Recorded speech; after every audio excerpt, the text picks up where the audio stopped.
of the River Tyne. Take me home to the place that I call mine. It's a place I love best, 'cause it's better than the rest. Take me home to the banks of the River Tyne. There's lights that burn so brightly, in the northeast sky they shine. From the place that Geordies worship, where legends wear number 9. You can travel right round the world, even meet the Pope in Rome. But nothing beats the feeling of when you come back here to home.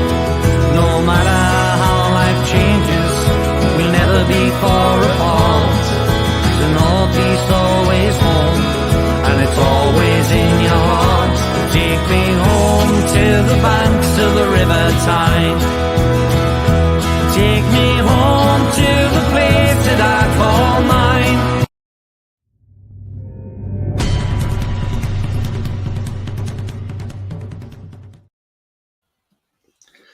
Good morning, everybody. Welcome to It's All Black and White TV.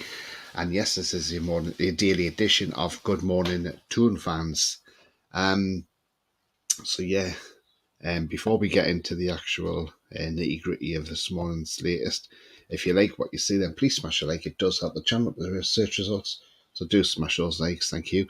Also, if you are brand new to the channel, then come and join this wonderful community by smashing that subscribe button and hitting that bell to tell you when I'm live, have a pre-record, or any upcoming shows.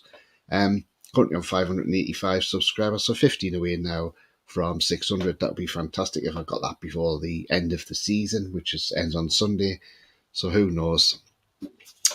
It's a lovely Thursday morning, the sun's shining, and it's supposed to be like this all the way through the weekend. So hopefully it is. Last night we saw Premier League match, Brighton versus Manchester City, which was a cracking game, and it ended 1-1.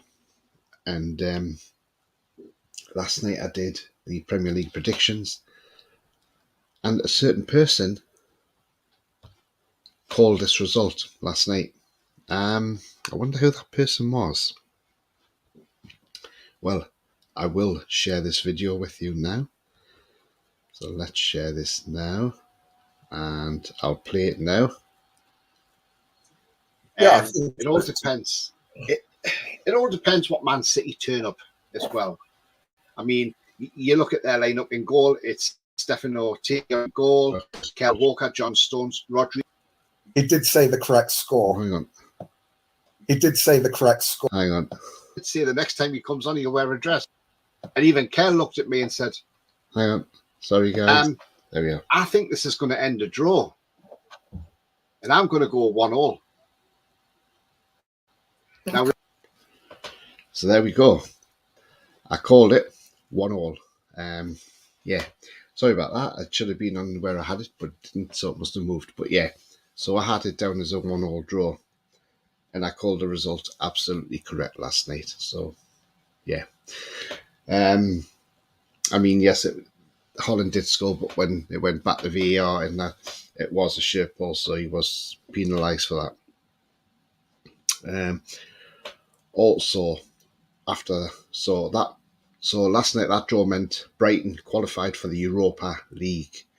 Now Sunday, there's one European place still up for grabs, and that is the Europa Conference League. So I think there's a three-way tussle for that one. Also, I think because you've got Brentford in the mix, you've got Villa in the mix, and you've also got Tottenham Hotspur in the mix. I mean, you know, for three-way to fight for one place in Europe, it's just madness. Because technically, if Villa and Tottenham both lose, and Brentford managed to beat Man City, then Brentford would sneak into 7th place, which would be an amazing achievement for Brentford. You know, and I think if they were offered Europa Conference League, they'd snap your hands off.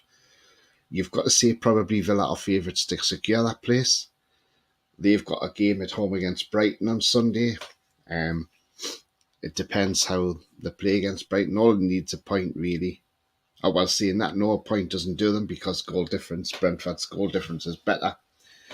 So a point wouldn't do them really. They need to win the game, Villa. If they do draw and Brentford somehow beat Man City and Tottenham lose at Leeds, then Brentford, yes, overtake and go into that spot. So Villa know they need to win to secure it. And there's nothing Tottenham can do if Villa win at the end of the day. So, yeah. So that'd be a massive achievement. I mean, when you think ourselves and Brighton, we've broken this top six and we showed this big six that, there's more than 6 teams in the Premier League, which there is. There's 20 teams in the Premier League, but everybody focuses on the big six, don't they? So, yeah. Absolutely fantastic to Brighton for getting ourselves Europa League football. Okay, so another thing we heard yesterday was Nick Pope. And what we heard about Nick Pope was he had surgery on his hand, which is why he wasn't in the England squad yesterday. So Nick Pope's had surgery, so that'll rule him out now till pre-season. I suppose it's a great way to do it. We've got the Champions League secured, so let's go and get his hands sorted out and be ready for the new season. There he is there, Nick Pope, and with his hand all bandaged up and all done, so at least he's all sorted and he will be ready for the start of next season. So yeah, I think the next person that'll be going for surgery will be Bruno, but he's probably going to wait till after the Chelsea game because he probably wants to play in this game on Sunday, which is going to be an interesting game because who plays in goal? A lot of people probably say it'll be Dubravka favourite. Could it be Karius? We don't know. But the thing is, or could it be Dubravka plays the first half? And if we're winning that game comfortably by half time, then do you push Karius in for a half? Give him a swan song. Could be both players' last games, couldn't it? Who knows? So yeah, absolutely fantastic. Okay, so any latest transfer news at the moment? Well, there's always going to be talk around different things like transfers, things like that. Who's coming in, who's going, more than anything. The rumours are we are preparing a bid for James Maddison. But we are not moving for Yuri Tielemans. This is according to the Telegraph, who claim that we do want Maddison this summer and we're going to make an early move. So that's interesting, but we are certainly not interested in Yuri Tielemans at all. So that's an interesting one. Not Tielemans, not for us. But the same report in the Telegraph also says that we are keeping Mohamed Kudus from Ajax and Kieran Tierney from Arsenal, a left back. But the interesting Kudus has not been extended to meet the bid at this stage. But reports that said that Tierney was agreed are by the dock.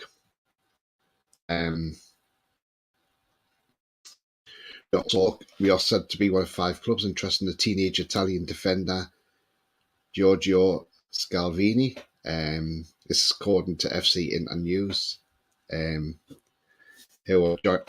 were joining the race by Inter Milan, Man City, Atletico Madrid and Chelsea. The same starlet from Atlanta. I mean, been a relation in the Champions League chasing side. He's made 32 appearances in all competitions. And obviously, as Atlanta don't want to lose him, they've slapped a €40 million asking price on him. So there we go. Right, another departure, or a potential departure, and this is Javi Manquillo. He's expected to leave the club this summer after playing 34 minutes of Premier League football this season. Coming from Spanish outlet ES Report, that clubs in England, Spain, Germany and France have already shown interest in signing the 29-year-old right back, and given he's just 1 year remaining, shouldn't command a huge fee to leave St James's Park. So there we go. I mean, you know, there's another one that could be on his way out, Mankio, which I think we all expect. We all expect that to happen. So yeah. And if he does go, he goes with our best wishes. He's been, you know, he's been a good servant to the club. He's done his, you know, but obviously the club's on a different trajectory now, and you know, we are looking for, no disrespect to Mankio, but a better quality. So yeah, and now we've got Ashby. I can't see him staying anyway. Now apparently we have been offered the chance to sign Lucas Moura of Tottenham, who's out of contract. There has been contact between his representatives and Newcastle, but no offer has been made to Newcastle. Moura is open to the ideas of linking up with Joe Linton and Bruno, and is close with skipper Kieran Trippier from their Spurs days. Moura and Trippier were in the same Spurs team that made the Champions League final. So, thing is, Lucas Moura, I'm not sure. I don't think so, to be honest with you. The Saint Sevilla and Roma are also keen on Moura as he looks to land the final big money of his career. In all honesty, yes, he's a good player, but I'm not being funny. Not sure whether I want him at Newcastle United. What do you think? Get your comments in. Lucas Moura, yes or no? I'm not 100% on this idea, so yeah, we just wait and see what happens. But anyway, we're coming to the end of this edition this morning, but I hope you've enjoyed it. And you know, if you have liked what you see, then please smash a like. It does help the channel up the search results. So if you haven't yet done it, then do it on the way out. Smash that like. Also, if you are brand new at the channel, then please smash the subscribe. Free to do so, helps the channel grow, and the bell notification tells when I'm live, have a pre-record, or any upcoming show. So yeah, all that leaves me to say is remember, the future's bright, the future is black and white. And whatever you're doing today, have a great day. Whether at work, have a day off, have a holiday, whatever it is, enjoy whatever you're doing. Stay safe. And yeah, so I could be back with a short night, so keep an eye out for that. If you have hit that notification bell, that will notify you of a show. But anyway, until then, enjoy whatever you're doing. And it's how we the lads.